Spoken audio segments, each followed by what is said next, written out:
Imagine a sailboat exactly 12 kilometers from port. Suddenly, it gets caught in a brutal storm and blown completely off course by a 16-knot wind. It's out there in the open water, nowhere near the neat, predictable, straight lines of a standard map grid. So how exactly does the sailor report their location to the Coast Guard? I mean, if they just say, hey, go left 4 kilometers and up 8, that doesn't really match the way a radar actually sweeps across the ocean, right? To solve this real-world radar problem, we need to completely rethink how we pinpoint locations. We got to move away from our familiar, boxy city block grid into a system that's way more dynamic, rotational, and just perfectly suited for the real world. By the end of this explainer, you're going to master the polar coordinate grid, plotting points, even the tricky ones with negative radii, converting coordinates back and forth seamlessly, and finally transforming full mathematical equations. To truly wrap our heads around this, let's look at a quick comparison. Standard Cartesian coordinates, your classic x and y, force you to move left, right, up, or down.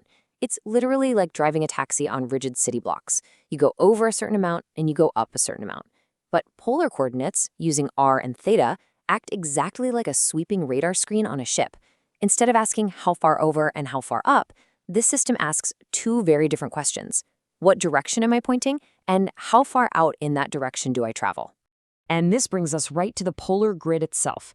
Instead of a square grid made of intersecting straight lines, picture a series of concentric rings radiating out from the center. That center point? We call it the pole.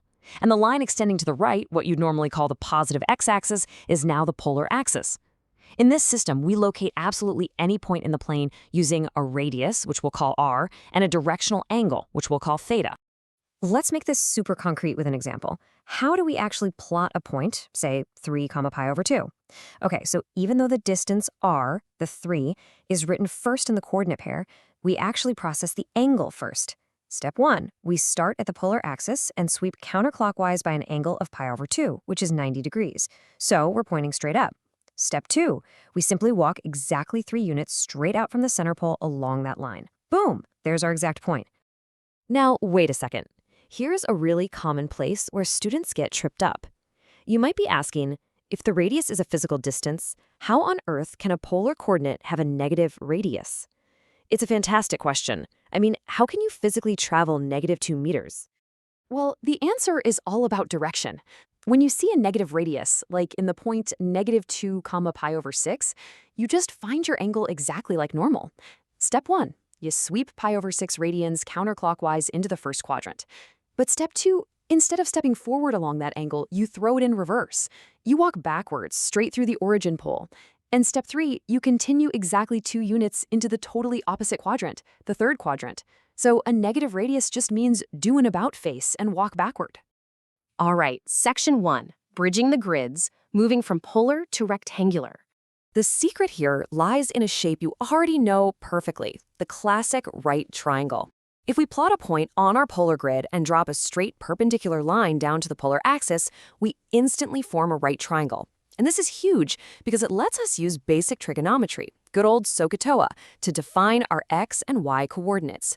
Cosine is adjacent over hypotenuse, so the horizontal distance, x, is simply our radius r times the cosine of theta. Sine is opposite over hypotenuse, so our vertical distance, y, is r times the sine of theta. Beautiful, right? Let's plug some numbers in to see this in action. We just plotted the polar point 3 comma pi over 2.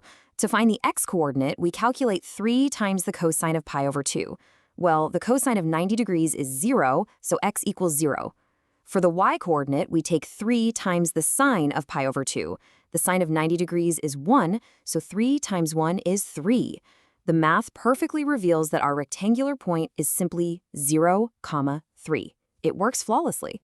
Moving on to section 2, reversing the process, from rectangular back to polar. Going backwards requires 2 different but highly familiar geometric relationships from that exact same right triangle. To find the physical distance from the center, our radius r, we just use the Pythagorean theorem, r squared equals x squared plus y squared. Simple enough. And to lock in our angle theta, we use the tangent function, which is opposite over adjacent. So tangent of theta equals y divided by x. By taking the inverse tangent of that, we perfectly find our direction. Let's test it out on the Cartesian point 3, 3. First up, we find the angle. Tangent of theta equals 3 divided by 3, which is just 1. The inverse tangent of 1 gives us an angle of pi over 4, or 45 degrees. Next, we find the radius. Using the Pythagorean theorem, r equals the square root of 3 squared plus 3 squared.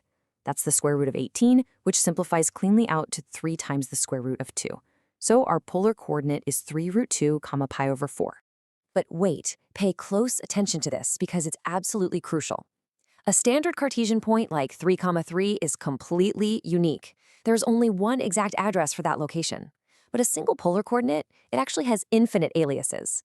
Because the grid is circular, you can always add a full 360-degree rotation, or 2 pi, to your angle and land right back in the exact same spot. Plus, as we learned a minute ago, you can add 180 degrees, just pi, and use a negative radius to describe that exact same physical location. Polar coordinates are full of this kind of multiplicity. All right, let's jump into section 3, transforming entire math equations. Converting individual points is great, but let's see how a full circle is handled.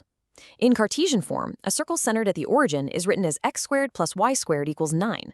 To graph this on a standard calculator in x and y, you literally have to write out 2 separate messy square root functions because it completely fails the vertical line test. But in polar, step 1, we substitute x and y with our trig formulas. Step 2, we factor out the r squared.